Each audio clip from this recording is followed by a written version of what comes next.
बिस्मिल्लाहिर्रहमानिर्रहीम। अस्सलाम वालेकुम दोस्तों, आपका होस्ट अली खालिद आपकी खिदमत में हाजिर है। आज हम इंटरव्यू करने जा रहे हैं चौधरी अहमद बुरहान साहब से। बुरहान साहब एक मशहूर शख्सियत हैं, किसी तारुफ के मोहताज नहीं, लेकिन मैं अपने न्यू व्यूवर्स के लिए इनका एक मुख्तसर तारुफ करवा देता हूँ। चौधरी अहमद बुरहान साहब एक ब्रिटिश पाकिस्तानी इमिग्रेशन लॉयर हैं, बुरहान एसोसिएट्स के प्रिंसिपल लॉयर हैं और पाकिस्तान में वीज़ा हॉटस्पॉट्स के बानी हैं, जो कि बुरहान एसोसिएट्स का हिस्सा है। अस्सलाम वालेकुम सर। जी वालेकुम सलाम। सर कैसे हैं आप? जी अल्लाह का शुक्र।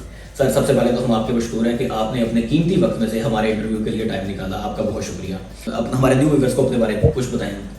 जी मेरा नाम अहमद बुरहान है। मैं ब्रिटिश पाकिस्तानी इमिग्रेशन लॉयर हूँ और पाकिस्तान में वीज़ा hotspot.com का बनी हूँ, जो कि बुरहान एंड एसोसिएट्स जो लॉ फर्म है उसका हिस्सा है। सर पब्लिक की डिमांड पर हम आपसे एक सवाल जवाब नशिस्त करने जा रहे हैं। सबसे पहले तो ये बताइएगा विजिट वीज़ा क्या होता है और विजिट वीज़ा की कितनी इकसाम होती हैं?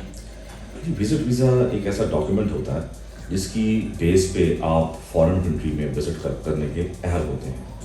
और इसकी टाइप्स डिफरेंट हैं। इसमें टूरिस्ट वीज़ा होता है, फैमिली वीज़ा होता है, बिजनेस वीज़ा होता है और ये बुनियादी इकसाम हैं 3 से 4। ठीक है, ओके। अच्छा सर, विजिट वीज़ा के लिए कौन से डॉक्यूमेंट्स रिक्वायर होते हैं?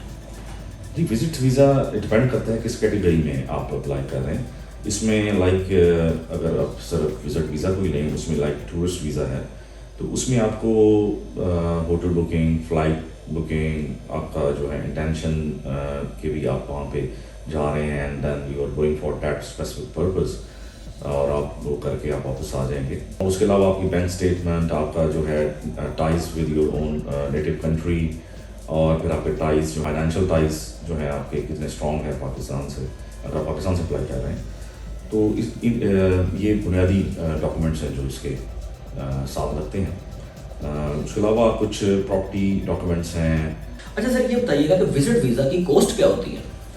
जी विजिट वीज़ा की जो कॉस्ट है इसकी मुख्तलिफ कॉस्ट हैं। एक तो कॉस्ट है कि जो आप एम्बेसी, ये जो हाई कमीशन है, ये जो कॉन्सुलेट है वो आपसे चार्ज कर रहा है। अगर आप यूके को लें तो यूके में जो है वो तकरीबन 190-200 पाउंड फ़ीस है आजकल।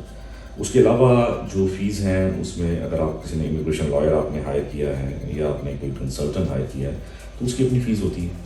और इसके अलावा जो डॉक्यूमेंटेशन आप कर रहे हैं उसके ऊपर कॉस्ट आती है, नॉमिनल कॉस्ट होती है। ये बुनियादी कॉस्ट है। That's right. अच्छा सर ये बताइएगा क्या मुझे इमिग्रेशन कंसल्टेंट या लॉयर को अपना केस देना चाहिए?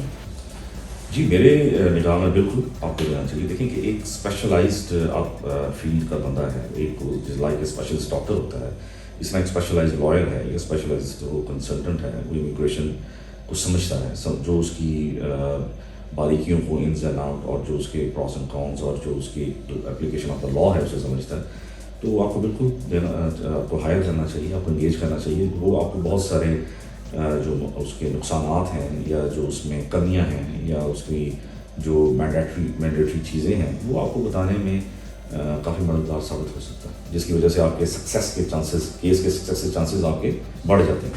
That's right. अच्छा सर ये बताइएगा डन केस क्या होता है और क्या आप डन केस पर काम करते हैं?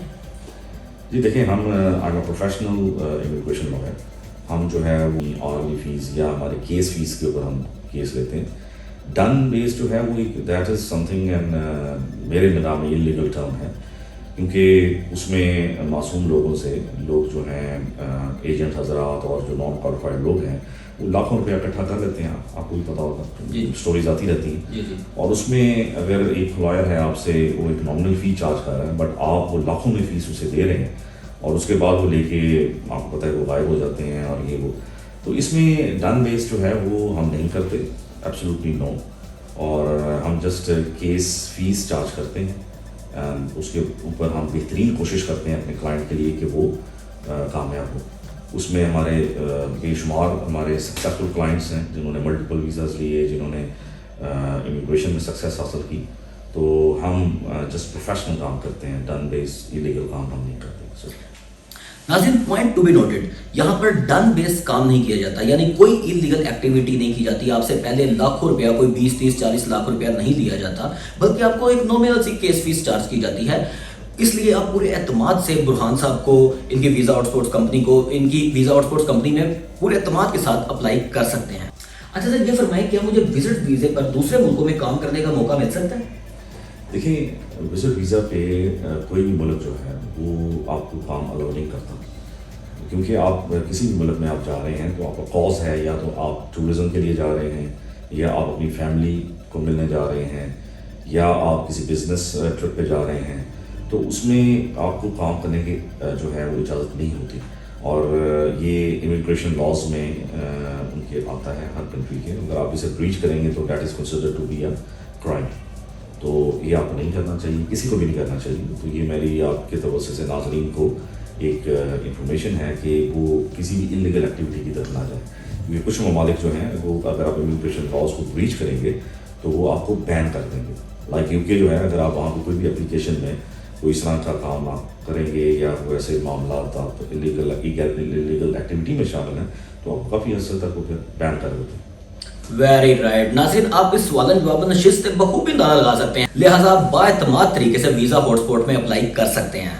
अच्छा सर, ये फरमाइएगा कि क्या मैं किसी भी मुल्क में वीज़े की एक्सपायरी के बाद भी क्याम कर सकता हूँ? नहीं, देखें ये एक आपको इमिग्रेशन लॉज का दोबारा ब्रीच होगा, क्योंकि अगर आपको जो भी आपको एक वीज़ा अलॉट किया गया उसकी एक डेट होती है लाइक 6 मंथ्स है, तो अगर 6 मंथ्स के ऊपर एक दिन भी आप स्टे करेंगे, ओवर स्टे करेंगे, तो आप जो है उस उस मुल्क के इमिग्रेशन लॉज को ब्रीच कर रहे हैं, तो that's a crime, so I would not recommend it. Very good, that's right. अच्छा सर, ये बताइएगा अगर मैं अप्लाई करूं तो कितने % चांस है कि मेरा वीज़ा लग जाएगा? देखिए, हर केस जो है वो केस टू केस वेरी करता है। हर केस को हम उसके मेरिट्स के ऊपर डील करते हैं। हर केस की नेचर दूसरे से डिफरेंट होती है, तो उसमें ये डिपेंड करता है आपकी लाइक विजिट वीज़ा की हम अगर बात करें तो आपकी ट्रैवल हिस्ट्री, आपकी फाइनेंशियल, आपकी टाइज़, आपके इकोनॉमिक टाइज़, आपके जो हैं डॉक्यूमेंटेशन कितनी स्ट्रॉन्ग है, आप तो उसके बेस के ऊपर जो है वो विजिट जो केस वर्कर होता है वो आपको वीज़ा देता है या नहीं देता। तो इसमें चांसेस हैं वो अगर आपकी डॉक्यूमेंटेशन अच्छी है और आपके चांसेस अच्छे हैं। अगर आपकी डॉक्यूमेंटेशन अच्छी नहीं है तो फिर आपके ज़ाहिर है कि चांसेस आपके कम हैं। ओके। अच्छा सर, एक वेरी इंपॉर्टेंट क्वेश्चन कि अगर मैं वीज़ा अप्लाई करता हूँ और मेरा वीज़ा रिफ्यूज़ हो जाता है तो क्या मुझे दोबारा वीज़ा अप्लाई करना चाहिए या मुझे क्या करना चाहिए? देखिए, इसमें अगर आपका वीज़ा रिफ्यूज़ हो जाता है तो उसके मुहर्रिकात जानने बहुत ज़रूरी हैं। केस वर्कर ने अपना केस जो है वो किस बेसिस पे रिफ्यूज़ किया है वो हम रिव्यू कर सकते हैं, हम देख सकते हैं कि कहाँ पे कोई डिस्क्रिपेंसी रह गई हमारे एंड पे, या अगर वीज़ा ऑफिसर ने कोई बायस जजमेंट दी है तो उसके बारे में देखा जा सकता है। तो उसके लिए कुछ ममालिक में 2 चीज़ें होती हैं, या तो आप रीअप्लाई कर सकते हैं या फिर आप जुडिशल रिव्यू या एडमिनिस्ट्रेटिव रिव्यू की तरफ जा सकते हैं, जी आप जिसे कहते हैं।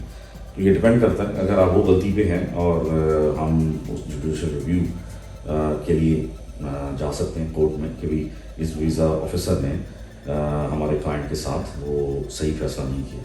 बाज़ दफ़ा लेकिन ये होता है कि कुछ लोग हैं उनकी डॉक्यूमेंटेशन में मसाइल होते हैं, तो इस वजह से वो लोग उसे रिफ्यूज़ कर देते हैं, और फिर ये है कि बेटर हल ये है कि आप रीअप्लाई कर लें, दैट इज़ लेस कॉस्टली।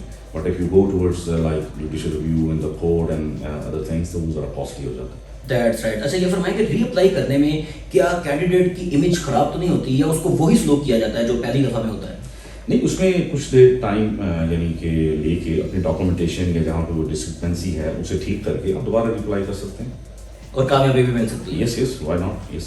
अगर आप उन चीज़ों को जिसके ऊपर उसने एतराज़ उठाया है अगर आप उसे रिमूव कर देते हैं तो फिर ज़ाहिर उसका एतराज़ खत्म हो जाता है। अगर फिर भी वो रिफ्यूज़ करेगा तो उसका फिर कोई और हल निकालना जा सकता है। हम कोर्ट में जा सकते हैं। यस, आप उनके जा सकते हैं। That's right. कुछ जो ममालिक हैं वो अलाउ करते हैं कि अगर उसका कोई बायस जजमेंट है, कोई गलत जजमेंट है, कोई रॉन्गफुल उसका एक्ट है, तो उसके खिलाफ आप जो है कोर्ट में जा सकते हैं, जुडिशल रिव्यू फाइल कर सकते हैं, जो इंडिपेंडेंट कोर्ट आपका डिसीजन देखेगी कि भाई क्या ये डिसीजन उसने सही दिया है या गलत दिया है।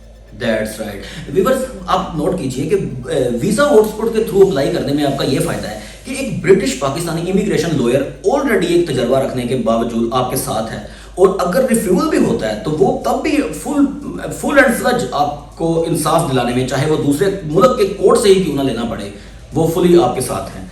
तो मेरे ख्याल से ये एक बहुत ही अच्छी अपॉर्चुनिटी है हम व्यूअर्स के लिए। जो लोग भी वहाँ जाने के शौकीन हैं या ज़रूरतमंद हैं उन्हें वीज़ा हॉटस्पॉट में ज़रूर अप्लाई करना चाहिए। Thank you very much.